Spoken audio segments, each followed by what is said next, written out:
fired up my machine for the Euro session and just scanning the charts. Just want to share with you what I'm seeing on these charts, because I didn't have a chance to do a video based on the end of day charts yesterday, so I'm just doing my scanning, catching up, and just thought it was worthwhile just doing a quick video on what I'm seeing here at the moment. I'm seeing very bullish charts. So this is oil on the daily. This is a 88.40. It's a major pivot level. We've come down and tested the major support down here and held with a hammer-like bar. We've got invents today, and I would love to see the daily pivot at 88.40 as a place to get in here, because it's too high here. We're coming off yesterday's highs, but if I can buy lower, which is what this is an alert. This is an alert that's on my system here, ready to start shouting at me if it gets to that level. If I can buy that level and then see if we can bust up here, I think we could get up to 92 and possibly even higher on the oil. But if we do get down to that level, then I'll reassess and look to see if it's holding. On the Dow, I'm just conscious that we're heading for non-farm payroll, Bank of England and ECB rate decisions. Nobody's expecting any rises, but these are all key parts of the week. I'm just building up for this. So we've seen case for the bears. Well, we've had 2 days of selling. For the first part of this week we've seen selling, but here we are overnight. Had some positive Chinese data. Some moves on the Chinese government to do with the banking industry, and the market's loving it, and that stopping bar in the Dow at the moment has been bought. So that's the key level in the Dow, this 12,098 level, and we're just above it at the moment. If we can hold up here into Thursday and then non-farm payroll on Friday, we could see a dash up to that resistance up there. Otherwise, we close under here and start dropping out at the bottom of this trend line, then that's it. It's over, and we can start to look for levels down here. But I'm just interested to see if intraday that we can start to hold these levels and start to penetrate above 13,000. But at the moment, that's not been easy to trade at times. So far this week, obviously the high has been selling. You can just sell it short into the highs, but let's just see if the hourly bars can hold up and the Dow and the market buys at the Dow open. Gold is just coming under pressure from a strong dollar, but that is at a fib level. We put a stopping bar here, and this could be the time to getting to gold. We're just above the 1700 level, so again heading into non-farm payroll. If we hold here, I would buy gold on a retest of 1700 to see if we can break 1750. Now, an Aussie dollar is just all over the shop. We did hit major resistance on Monday, but I bought pull back to 154 yesterday and got stopped out. It did throw a hammer in the back end of the US session yesterday. For the US, they cut the rates, but they bought it.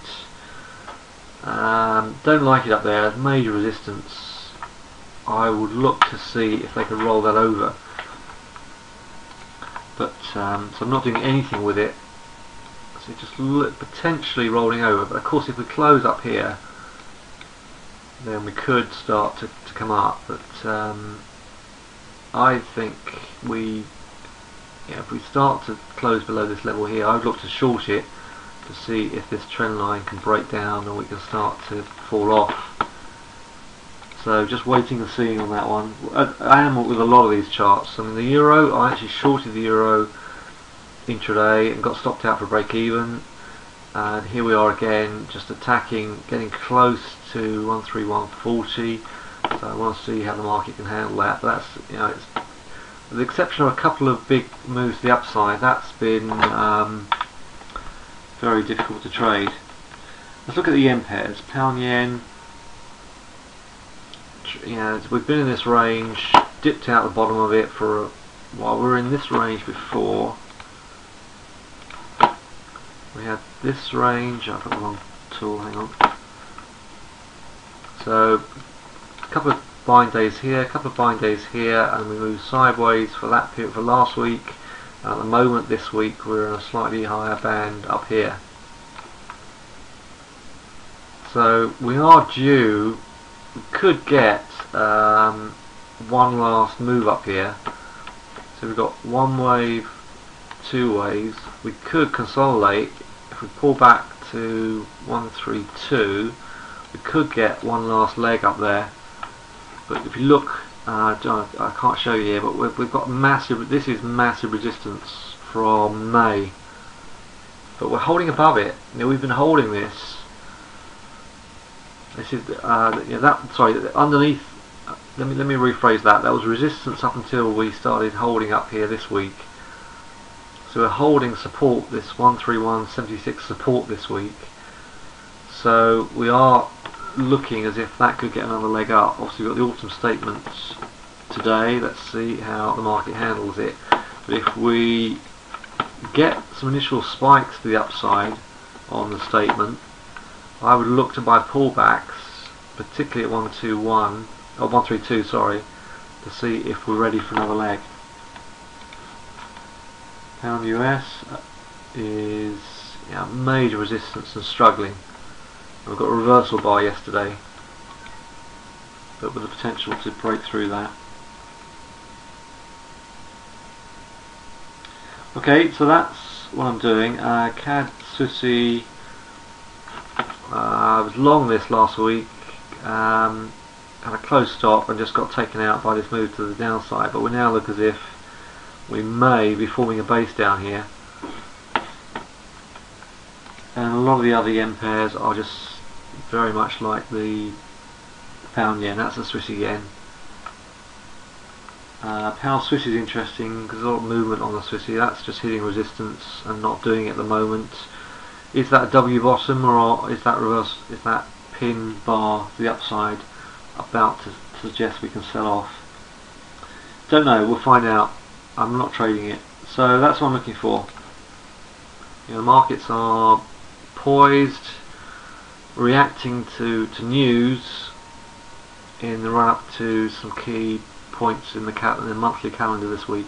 Alright, I do hope that helps. You can see what I'm looking for, hopefully, and I will update you as time goes on. Thanks.